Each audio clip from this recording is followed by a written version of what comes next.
I am sorry for the cuts we are making. That is a direct quote from a letter sent to parents by Mid-Del Public Schools regarding the state's budget crisis. Schools across the state taking a major hit because of a lack of funds. Some are even moving to 4-day school weeks. Mid-Del Public Schools also looking at several $millions in cuts. To talk about this, we are joined by the superintendent of Mid-Del, Rick Cobb. Thank you so much for being with us. You're welcome. Thanks for having me. So about 5 months ago, March 8th, you sent this letter home to parents, and I want to read a quote here. Mid-Del Public Schools has lost close to $3.5 million in funding from the state. We expect even more cuts from the state this school year, and next year's outlook is even bleaker. You use the word bleaker, which I found to be pretty aggressive. What are things looking like right now? Again, this was about 5 months ago, March 8th. Where are you standing right now? Well, in March, we were in the middle of all of the cuts and all of the uncertainty. We ended up budgeting about $5 million less for this upcoming school year than we did for last year. With the cuts that we received from the state last year, we ended up spending more than we received, and we have to recover some of that and recover some fund balance. But as we start the school year, we're really not focused on that. We're focused on the positive things. We welcomed over 100 new teachers to the district today. Before I came here, we kicked off with them. And, we had the normal process of retirement, resignation, where we had people leaving, and even though we had budget cuts, we still had positions to fill. To give you a little perspective, about this time last year, we had 180 new teachers, so we're down some from that. We did eliminate just over 60 teaching positions, okay, but we were able to move people around so that people that our principals wanted to bring back still had jobs.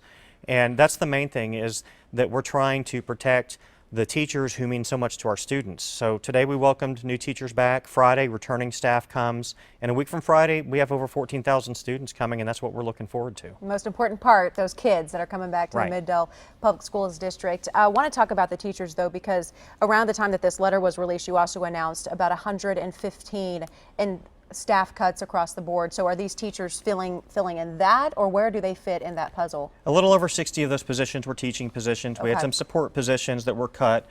Some of our technology staff, for example. We've cut some administrative positions, a few assistant principal positions, and central office positions as well. So it really, every category of employee, every school building, every facility in our district has felt the pinch of this a little bit. Sure. And so those losses are going to be noticed throughout the school year, but hopefully people can slide in and cover some of those gaps. Talking about the state's budget crisis, billions of dollars, $1.5 billion in the hole, and now we're hearing about a $140 million surplus. Money that we had over budgeted for, or we had made too many cuts, and now we have this budget surplus. What do you think when you hear that from the state?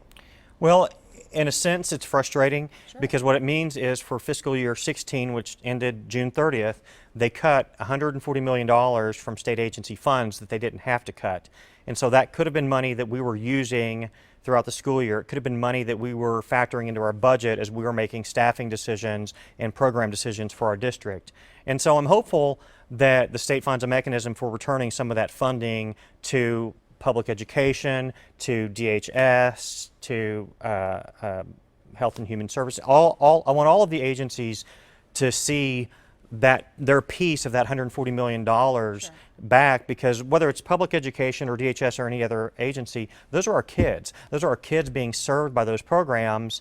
And in Mid-Del, we could do a lot with whatever our share of that money would come out to, and we haven't calculated that because that would be premature. Sure. But all of those agencies do things that impact our students, and so we want to see that restored in the best way possible and as quickly as possible. We have this letter again that you sent home March 8th, and it details a lot of extracurricular programs or different things, Jamboree, the Elementary Music Festival, just different things in this that had to be cut because of state funding. Are those programs still cut? And what would be your message to parents whose kids are in your school district and you want them to know that they still will receive a quality education? Well, we were fortunate that we had a very generous donor step up and anonymously give us money to fund some of the programs that we had planned on cutting. Wow. Jamboree, the music festival, elementary track. We have cut elementary sports out of our budgets. We're one of the few districts that has an elementary sports program, and so right now that's not something that we're budgeting for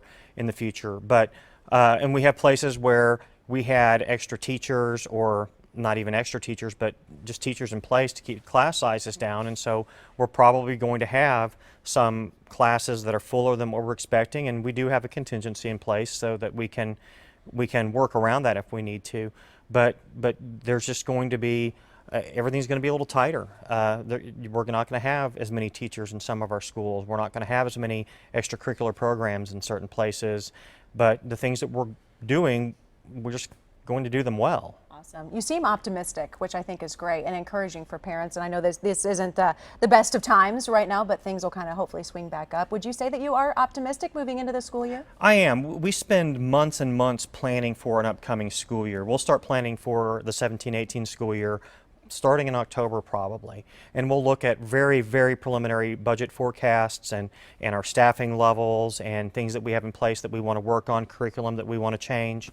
And this letter was written in the middle of that process, and probably, I use the word bleaker, or I forget exactly what the word was. Yeah.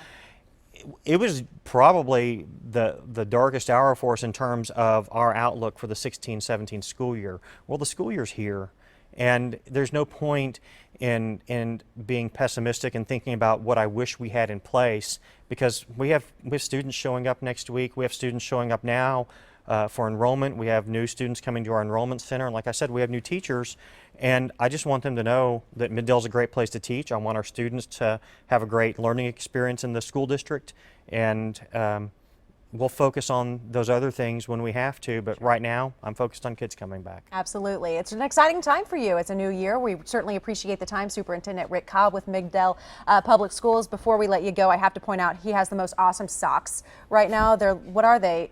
They're from billiards. They're billiard balls. Billiard balls, and yeah, I don't see a cue ball on there, but got the green and the yellow. They're pretty sweet. They're awesome. And they're not all the 8 ball either. So There you go. This is the optimism. The optimism. We appreciate it.